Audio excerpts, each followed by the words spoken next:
in this day, Panginoon. We do remember, Panginoon, bagay, Panginoon, na ginawa niyo po sa cross ng Kalbaryo para sa amin, Panginoon, sa inyong anak. Hindi po kami, Panginoon, at binilang po kami bilang inyong anak. Salamat po, Panginoon, dahil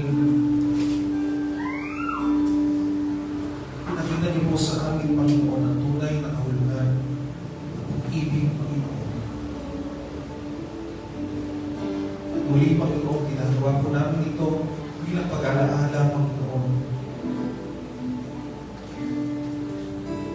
sa iyong pag-ibig, sa iyong sakripisyo sa cross ng Kalbaryo. Hatiin po namin na tinapay at mula po sa ating mga puso, pasalamatan po natin natin. Thank you, Lord.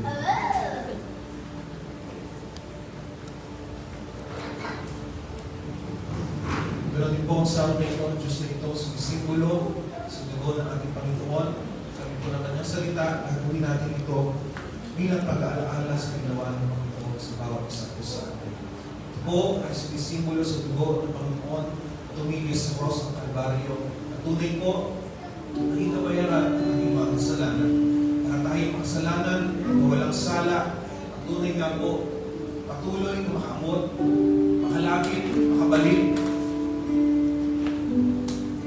sa ating pong Diyos na mananasa natin. Pasalamatan po natin si Lord.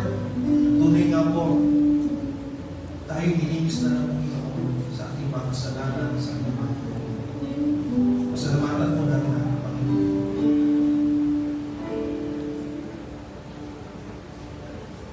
Hallelujah. Give thanks with a grateful heart. Give thanks to the Holy One. Pasalamatan po natin ang Panginoon.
Lord, our prayer for this day, Panginoon, we may get, Father God, your word, Panginoon.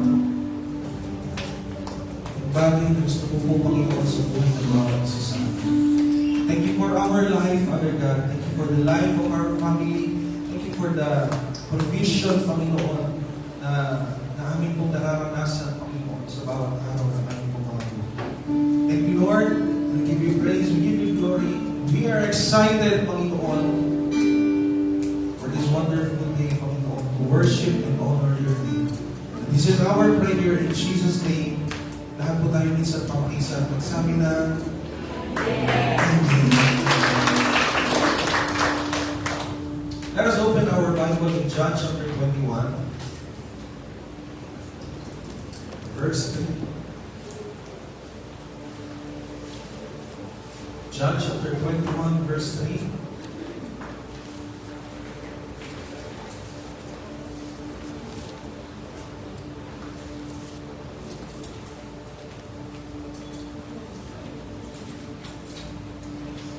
Sabi po dito, nakikita niyo po ba ito? O nalalaguan kayo? Sabi po dito, I'm going fishing. Simon Peter said to him, we're coming with you, they told him. They went out and got into the boat, but that night they caught nothing. When daybreak came, Jesus stood on the shore, but the disciples did not know it was Jesus.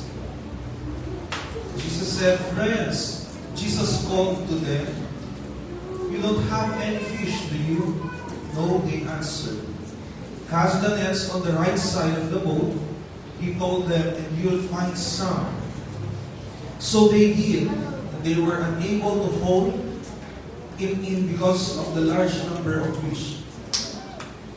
The disciple, the one Jesus loved, said to Peter, "It is the Lord." And when Simon Peter heard that it was the Lord, he tied his outer clothing around him, for he had taken it off and plunged into the sea. Since they were not far from the land, the other disciples came in the boat, dragging the net full of fish. When they got out on the land, they saw a charcoal fire there, with fish lying in it and bread. Verse 10, "Bring some of the fish you just caught." Jesus told them, so Simon Peter climbed up and hauled the net ashore full of large fish. Sabihin nga po natin na malakas, full of large fish. 153 of them. Even though there were so many, the net was not torn. Diyos po, bahala sa pagkabasa ng kanyang buhay, banal at makapangyarihang salita ng ating po Panginoon. This morning, our title po ng ating topic is Building the Nets for Revival. Building the Nets for Revival. And this story po, sa binasa natin in John chapter 21, it is, the background of this po is, the disciples are hopeless. Can we say that word? Hopeless. Because tunay nga po, when Jesus crucified on the cross, tunay nga po, their faith ay tunay nga po na nakalat. At yung mga disciples po na ito bumalik sa kanilang buhay. And they were hopeless, nangihina po sila. And siguro, they want something na tunay nga po makakapag-continue ng kanilang mga buhay. Amen? And right this morning po, I am about to say about isa po sa atin na tunay nga po, still, God, there is hope in our Lord Jesus Christ. Sabihin mo nga po sa katabi mo, may pag-asa sa Panginoon. Sino po naniniwala dito sa pagpunta niya ngayong umaga? Babalik po yung kanyang kumpiyansa at pag-asa na tunay po may magandang bagay na darating sa kanyang buhay. Magsabi ng Amen? Yes! Amen! And there is an illustration na tunay nga po, there's a kid, na 10-year-old kid, na nag-bake. Siguro napanood niya sa YouTube, sa internet, and he decided to bake a cookies. But then, tunay nga po, as a kid, syempre, all he know, o lahat ng bagay, akala niya tunay nga po ay provided na sa kanya. In that illustration, tunay nga po, after an hour, nakapag-bake siya ng cookies, and that cookies, sinabi niya doon sa kanyang magulang, o sa kanyang tatay, pinatigin niya rin sa kanyang nanay, sa kanilang mga kapatid. Sinabi niya, ako yung may gawa nila. Amen? And that cookies, tunay nga po, ay nasarapan yung tatay niya, yung kanyang mga kanyang pamilya sa loob ng bahay. And tunay nga po, pinagmalaki niya na ito'y galing sa akin. But the father answered him, "No, it is not." Amen?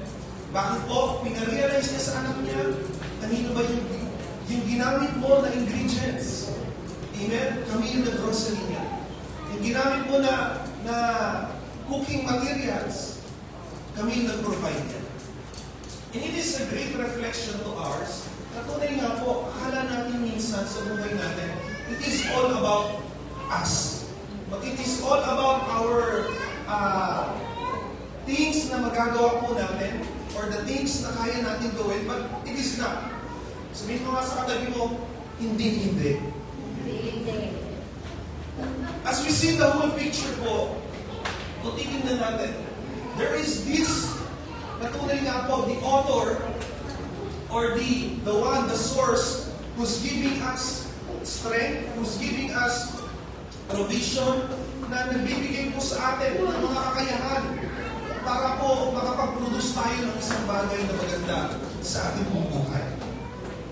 And it is not you, because tunay nga po, here it is na sabi po sa salita ng Panginoon, the earth is the Lord, the fullness thereof. That everything comes from our God. Lahat po na nag-aaral ito, magsabi ng Amen. Amen. And one of the things na expertise po ng Panginoon is He is into, from nothing, He can create something. Dito po, one of the expertise of our Lord Jesus Christ, He can, from nothing, He can produce something sa buhay po ng bawat isa sa atin. And it is a good thing to hear. Ako ba mag-assist sa ating mga bata? Medyo kailangan po natin silang school muna.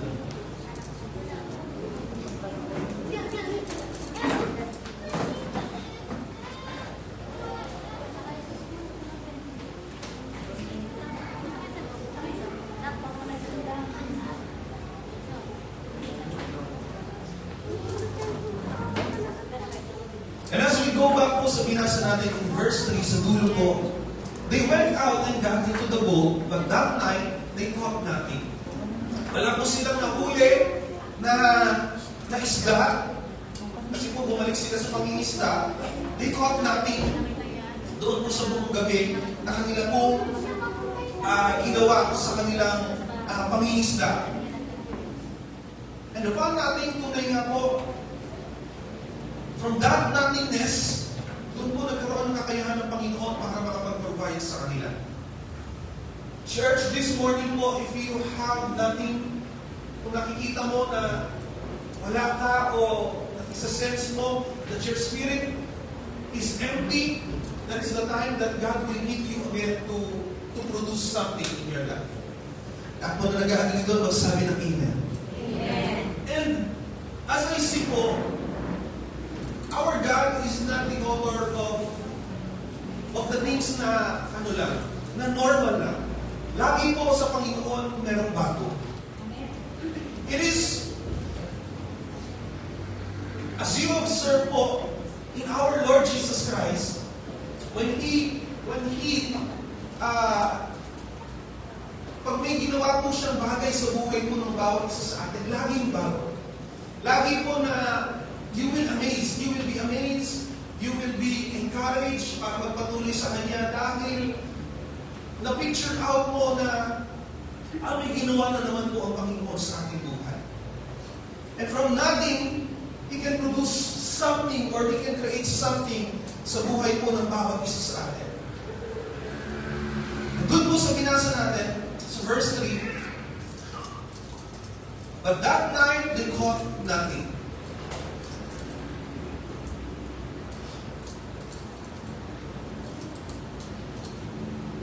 And sabi sa verse 4, when the daybreak came, Jesus stood on the shore, but the disciples did not know it was Jesus. Sabi po sa verse 6, cast the nets on the right side of the boat. He told them, and you will find some. So they did, and they were unable to hold it in because of a large number of fish. The disciples, the one Jesus loved, said to Peter, it is the Lord. And when Simon Peter heard that it was the Lord, he dived and he jumped. And verse 9, when they go out on the land, they saw a charcoal with fish lying on it and bread. Jesus told them, so Simon Peter climbed up and hauled the net ashore full of large fish, 153 of them. Sabihin nga po natin ang malakas, 153. Even though there were so many, the net was not torn. And there is there's this miracle po sa binasa natin in chapter 11 wherein we can see na from nothing sila po'y nangisda ng buong gabi. And when Jesus came to the picture, o doon po sa story nila, they're about to catch fish in their lives. O doon po sa kanilang pangingisda. And it is somehow, makikita po natin, very, very encouraging story po. Dahil, when we include always Jesus in our life, it always, tunay nga po, gives sense to us. Nakakapagbigay po ito ng panibagong bagay sa ating mga buhay. At sabi po dun sa verse 11, so many but it didn't break. There are so many fish in the net, but it didn't break. Gusto ko lang po pagtuunan ng pansin itong bagay po na ito. Because tunay nga po, for the fishermen, the nets is very important. Amen po ba? Amen. Sa mga mangingisda po, napakahalaga sa kanila ng lambat. Siguro bawat umaga o pagkatapos nilang manghuli ng isda, pinapatibay ulit nila ang kanilang mga lambat. Amen? And yun po yung kanilang kasi ginagamit para makapagpahuli o makapaghuli ng mga isda. And at that time, so many yung kanilang pong nahuli, pero hindi po nasira yung kanilang lambat.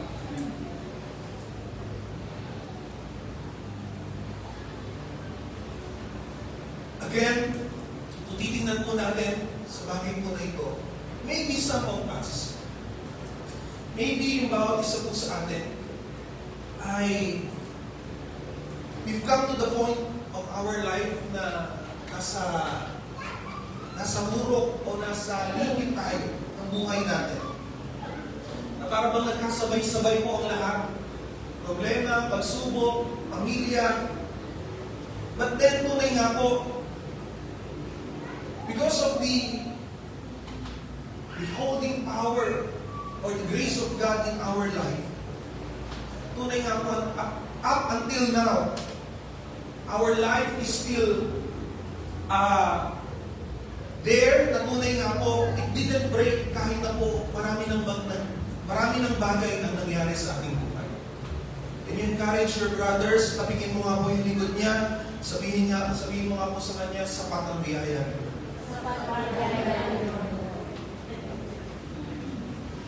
Sino mo natutuwa dito na kapit siya hanggang ngayon? Papatuloy sa Panginoon. That is why tunay nga po, it is worth praising for.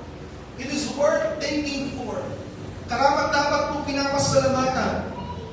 Karapat-dapat pong pinapupuhihan yung bagay na iyon na ginawa ng Panginoon sa atin. Dahil tunay nga po, so many things happen in our life, but we stand still. Tunay nga po, and God is using our life. It is not through our strength anymore, but through the grace of our Lord Jesus Christ, that apart from Him, we can do nothing. So many internets, but it did not break. Ang sabi po doon, 153 fish. Marahil po sa area na yun ay halos hindi na nila maitaas o mabuhat yung kanilang mga lambat. But I have a question po this morning sa kanila. Bakit po kaya? Why 152? Bakit po kaya nasabi doon sa binasa natin, why 152?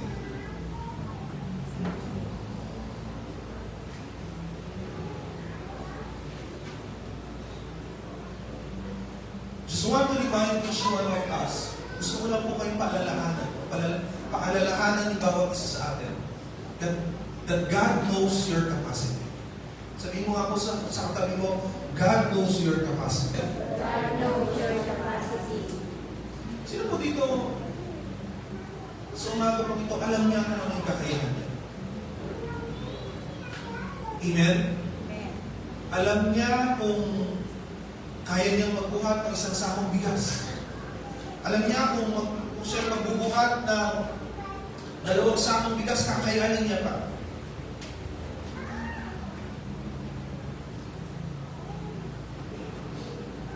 And above all else po, makita natin, it is true, the one who created us knows our capacity. Alam niyo po ba, sometimes the best prayer is not answering our prayer. Hello? Alam niyo po ba, minsan sa mga pinapanalangin mo sa Panginoon, minsan kaya hindi mo pa natatanggap o nararanasan yung pinapanalangin mo. Because God knows your capacity. Sabihin mo ulit sa nasa likod mo, God knows your capacity. Sometimes the best prayer na pinapanalangin po natin, minsan, ang magandang kasagutan doon hindi pa sinasagot ng Panginoon. Nandiyan ba ba kayo? Amen. Mag-a-agree po ba kayo sa akin doon? Amen. Sometimes the best prayer is not answering, that God is not answering our prayers.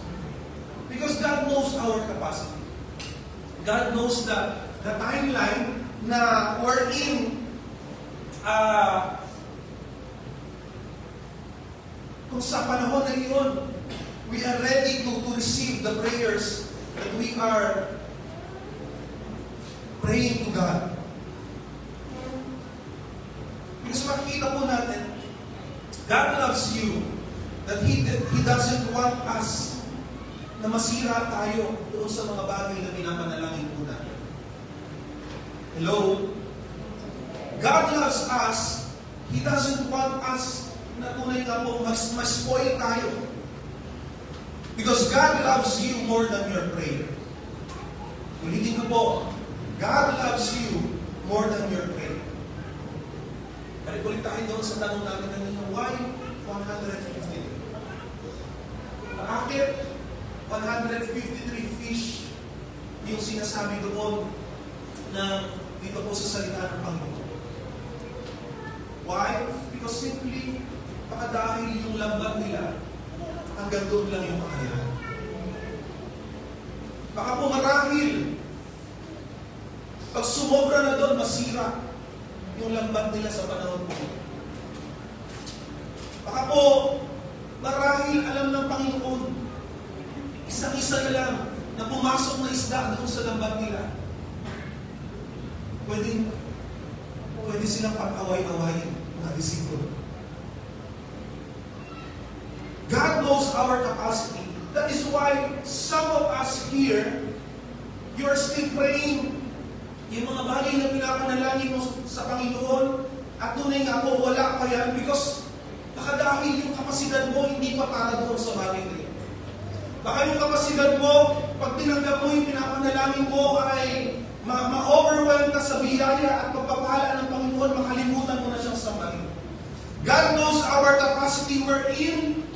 Sometimes po, the temptation of the enemy in our lives is sometimes yung mga blessing po na natatanggap natin, wherein akala natin, yun ay katapusan ng ating Christian journey when we receive God's blessing. But it is not, because sometimes the best prayer that we can receive is God not answering our prayer. Sabihin mo ulit sa katabi mo, God knows your capacity. God knows your capacity. And this morning po, as I can see here po, sa word na binabasa po natin, let be our prayer, o maging panalangin po natin this morning, God, enlarge my capacity. Lord, i-enlarge po ba yung kakayahan ko na tumanggap ng mga bagay na nagmumula po sa iyo. Sabihin nga ulit natin na malakas, capacity. Mas may faith po, sabihin natin capacity. Sabi po doon, or dito, as we can see, capacity is equivalent to connect plus carry.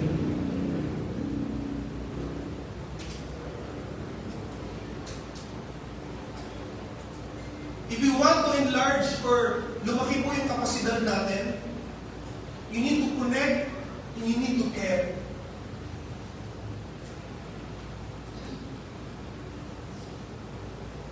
To connect, natunay nga po, those disciples na binasa po na atin doon sa John chapter 21, 11 po sila, and they are connected to each other.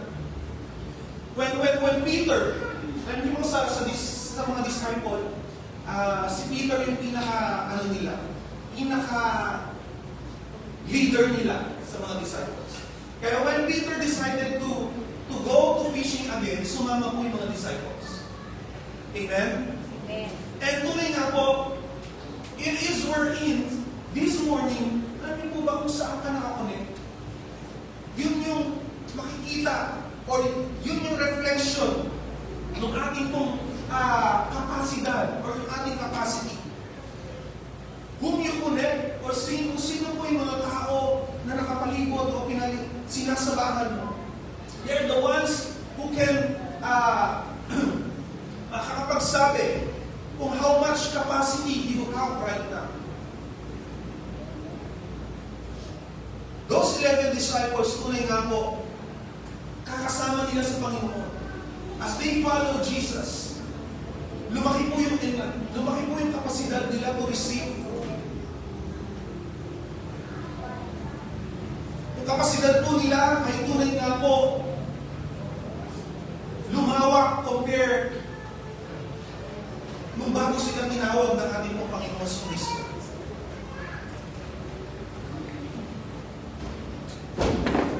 Whom you connect with, tunay nga po, will determine the capacity or the ability that you can have even as a Christian.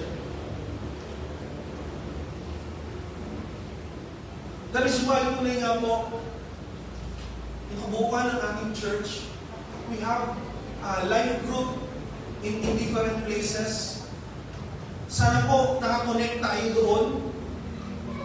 Nawa po ay meron tayong grupo sa Family of God na pinupuntahan natin, wherein doon po lumalawak yung pagtanggap po natin mula sa ating Panginoon. Because there is danger in isolation. May kapahamakan po o delikado po kapag ikaw ay nag-iisa. There is something about connection that helps you to continue when you don't feel anymore. Meron pong kapangyarihan ng connection na tunay nga po, kahit na minsan ayaw mo na magpatuloy. Pero dahil connected ka, meron kang mga connected na tao sa iyo. Connected na tao na kasama mo sa loob ng simbahan ay nagagawa mo pa rin pong magpatuloy dahil sa mga tao na ito. In Romans chapter 16 po, may sinasabi po doon na those who are strong help the weak. Kung sino po yung malalakas, tulungan nila yung mahihina.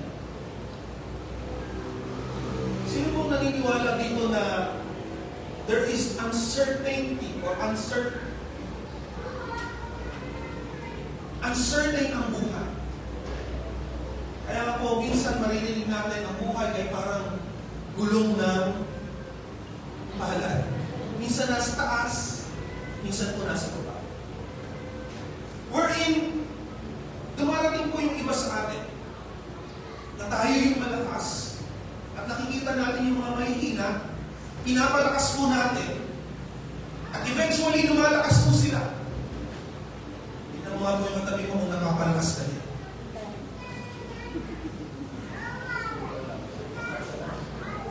Baka kung pag nakikita yung katabi mo, nagtatago yung katabi mo. Those are times na the strong people, pinapalakas po nila yung mahihina. strong people, sila naman yung nangihina at nakakakuha ng kalakasan sa mga pinalakas nila.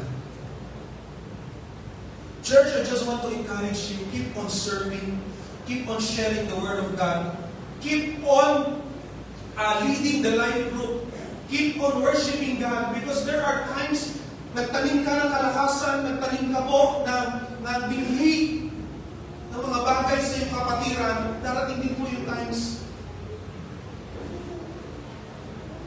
sa panahon na ikaw naman ay nanghina, meron naman nagpapalakas po sa buhay ng bawat isa sa atin. Hello? Those who are strong help the weak, because there are seasons in our Christian life that you will feel weak.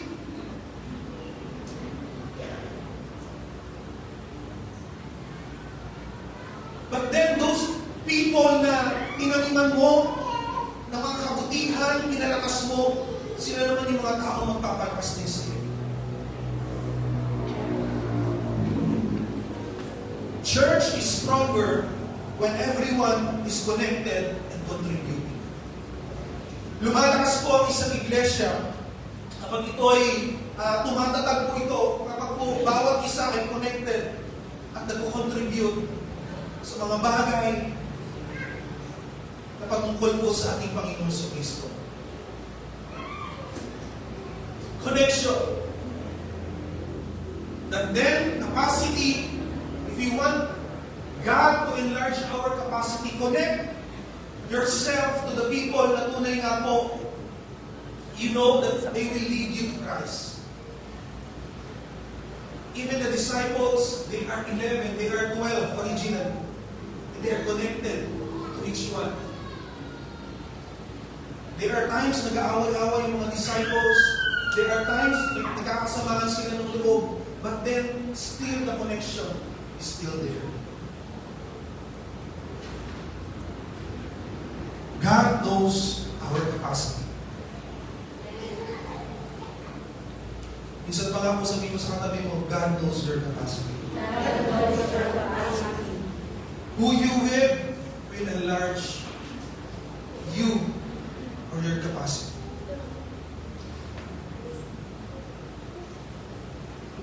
The connection or connect is very vital para po tunay nga na mas lumawak yung kapasidan mo to receive from the Lord.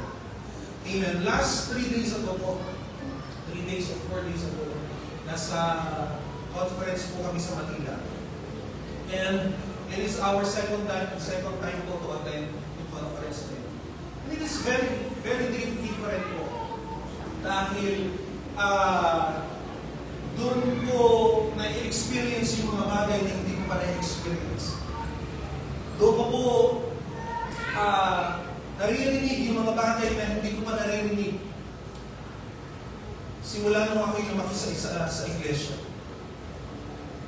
And it is somehow, natunay nga po,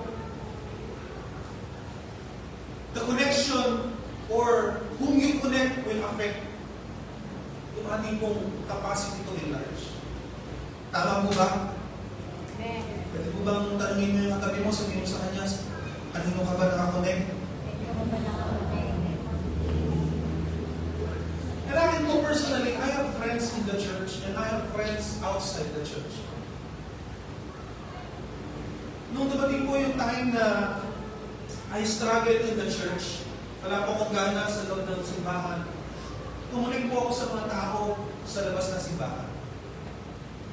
And the common thing naman po is with your friends outside the church is they do things na hindi nakaiba doon sa ginagawa sa loob ng simbahan.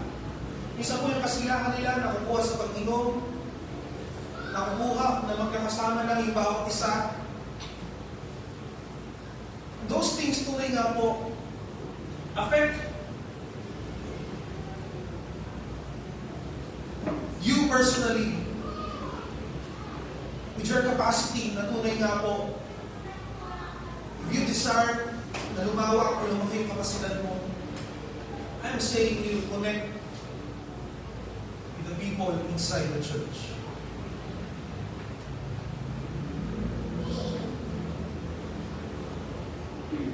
dahil kung makikita natin,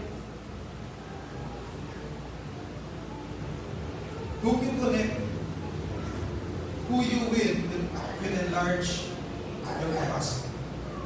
Number 2 po yung carry. Connect plus carry. It is somehow, doon po sa binasa natin, Peter. Sabihin nga po natin malakas, Peter. Leader. The story of Peter here, pinagkanunan niya po si Jesus 3 times. And maybe those are the darkest nights of his life. Kasi po, sinabi niya ng Panginoon yun, pero sinabi niya hindi ko gagawin yan. Up until 3 times, he betrayed our Lord Jesus Christ. Peter, tunay nga po naranasan niya yung worst sa kanyang buhay noong panahon po na yun. Kasi po kung makikilala niyo yung character ni Peter, siya yung disciple na nakipaglaban para doon sa mga dumaki sa ating pong Panginoon Jesus. Sa makatuwid, pinutol niya pa po sa pamamagitan ng patalim ng kutsilyo ng isang soldier at pinigilan lamang siya ng Panginoon. But then, the Lord said to Peter,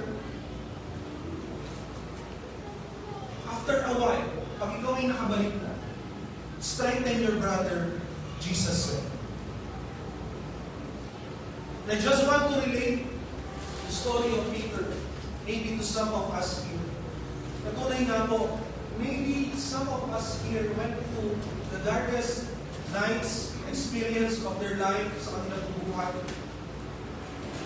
You are about to turn back and go back to fishing again. But then God is saying to you,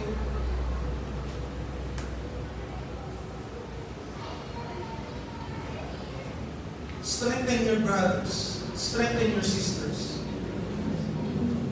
Because God knows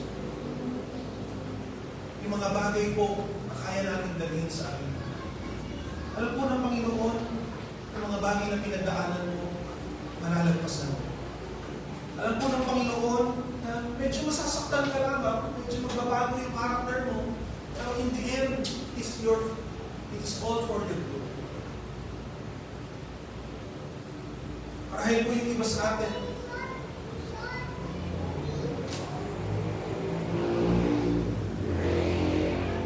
maybe doubt and fear ay tunay nga po pumapasok sa ating spirito. But then, let us be encouraged with this story na tunay nga po. Nakabalik po si Peter and he's about to decide na ipagamit mo yung kanyang buhay sa ating po Panginoon.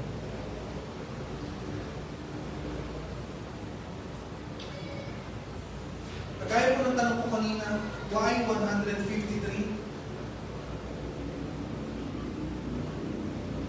Because it is only their capacity. Yung nets, yun lang po yung kapasidad. Yung time po here. Why I am saying that God knows your capacity?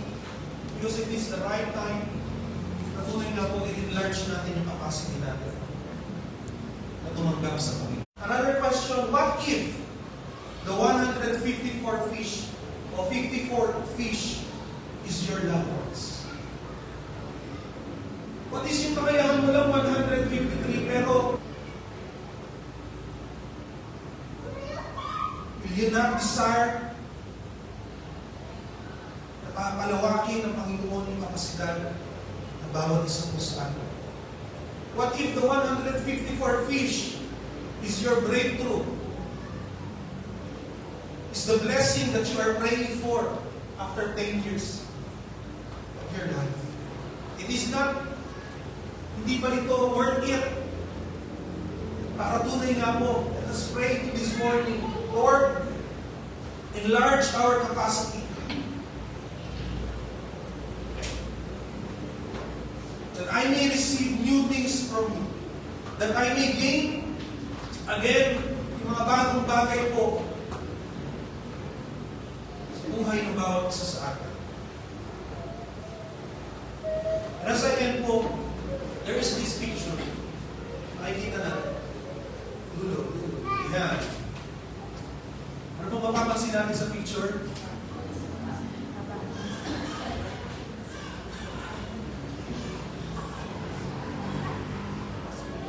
Sabi po yung point of time sa aking buhay, desire po yung ganitong katawan. Pero sabi ko, okay na ako dito.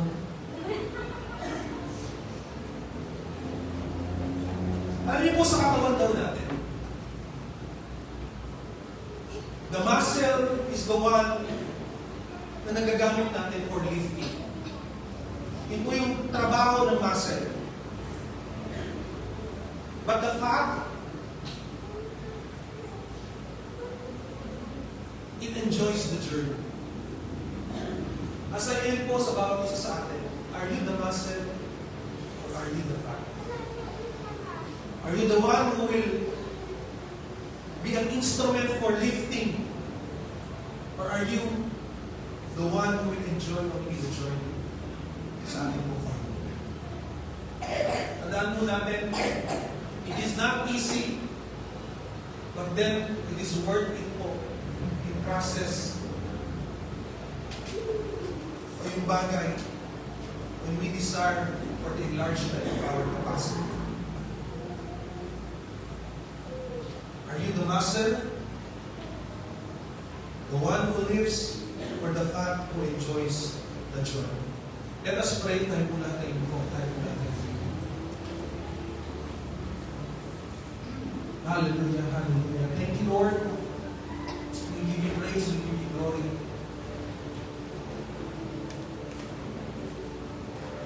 From your word, O God, we just want, Panginoon, to be challenged, Panginoon. Nais po namin, Panginoon,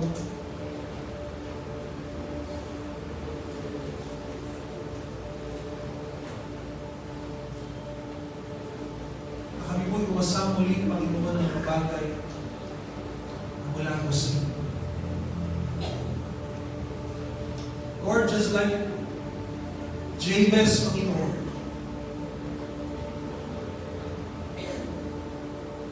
the prayer, Panginoon, to enlarge our capacity.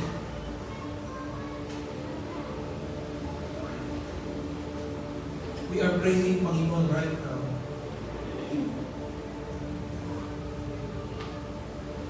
Because maybe some of us here, Panginoon, we became stagnant, we became normal, Panginoon.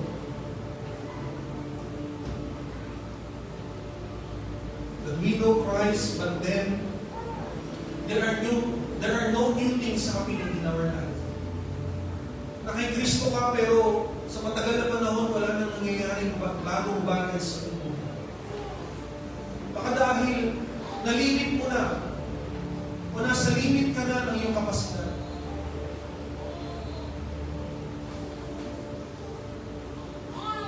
Maybe baka yung iba po sa atin,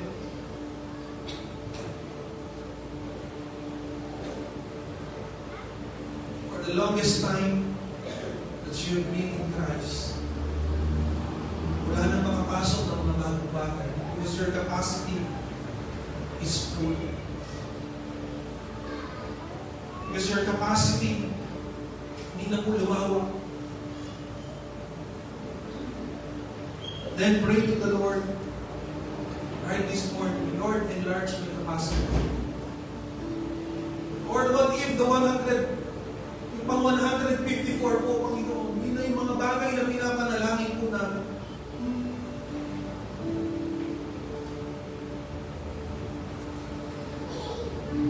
Pati yung mga sumusunod po na mga bagay, yung may makakapagtulak po sa amin para maglingkod, Panginoon, sa iyo. Pati yung mga sumusunod po na mga bagay, Panginoon, para sa ikaliligtas ng aking mga minamahal, mga taong malalapit sa amin.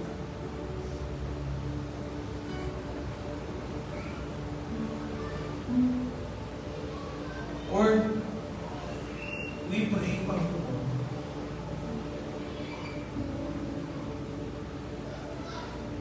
Give us, Father God, a heart that is willing, Panginoon, to obey, Panginoon, and to honor you. Church, for the longest time, we've been hearing the Word of God. Maybe we need to consider obeying the Word of God in your life. And the disciples heard the Word from God. Hindi na po sila nagkatubiling. Tinapon agad nila yung lamban. At nagkaroon ng resulta sa kanilang buhay. Lord, you're the God of miracles, Panginoon. You never change. And we believe up until now, Panginoon, may gagawin ka pa ibang mga bagong bagay sa aming mga buhay. Bless your people, Lord God. Alisin mo po yung takot at mahilangan sa aming mga buhay. Tunay nga po, Panginoon, sa oras po na ito. Kaya pagpulihan ka namin, Panginoon.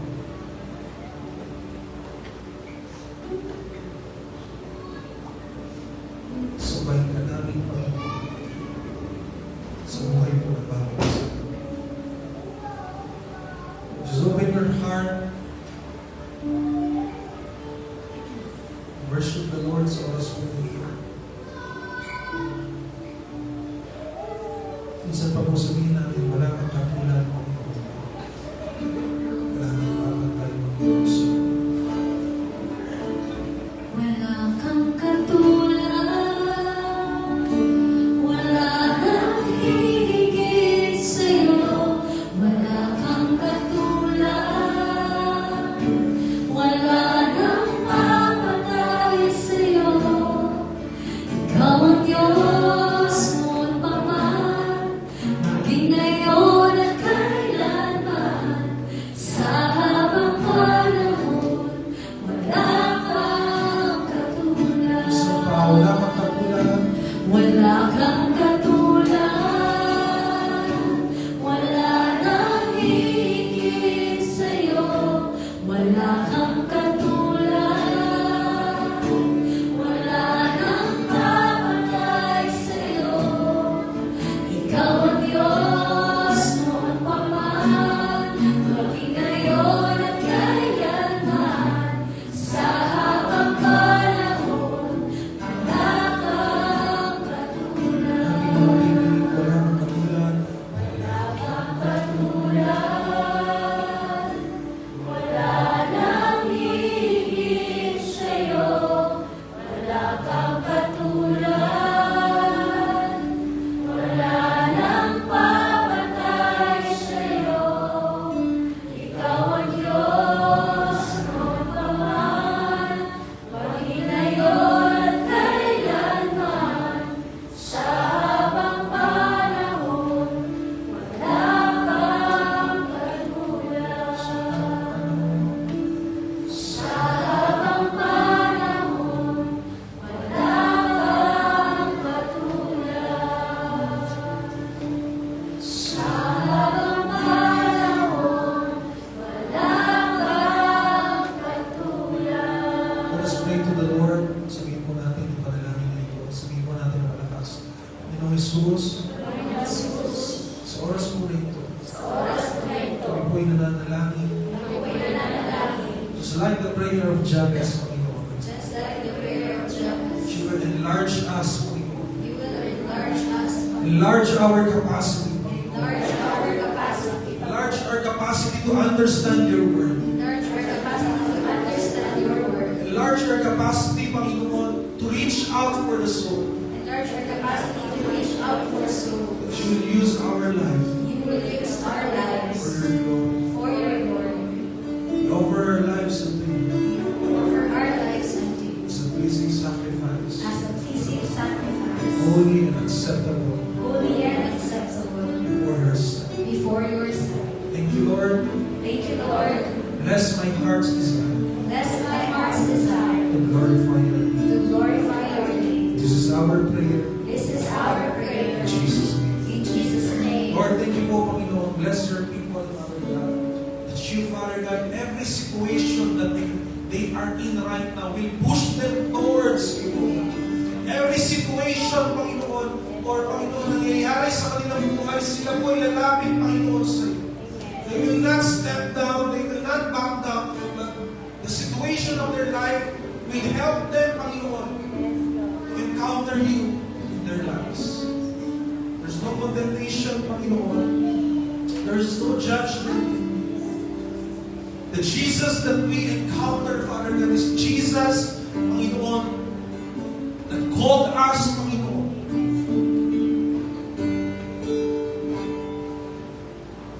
The one who lift us up and use our life for Him. Have that courage in your life. God is for you. He is not against you. God is for you. He is not against you. Thank you, Lord. We give you praise. We give you glory. And thank you, Father God, for this wonderful time. Thank you, Lord. May you preserve our lives, Panginoon. Wala akong plano, gawa ng nakaaway, mangyayari, Panginoon, sa buhay ng iyong mga anak. Lord, that we will, Father God, makakarating po kami, Panginoon, sa iyong mga pangako sa amin. Tunay nga po, malalakas, malulusog, Panginoon. Masasaya, Panginoon, at mayroong kapayapaan sa aming mga buhay. Thank you, Lord. We receive all the glory, the honor, and the highest praise. To you be the glory, Panginoon. And this is our prayer this morning in Jesus' name. Minsan pa po, sama-sama tayo, isa, sabi na, Amen. Hallelujah. This morning po, ay kompletuhin po natin ang ating pagsamba sa Panginoon. So, po ito sa pagpagitan natin pagkakaroon. Ay po lahat ay mauna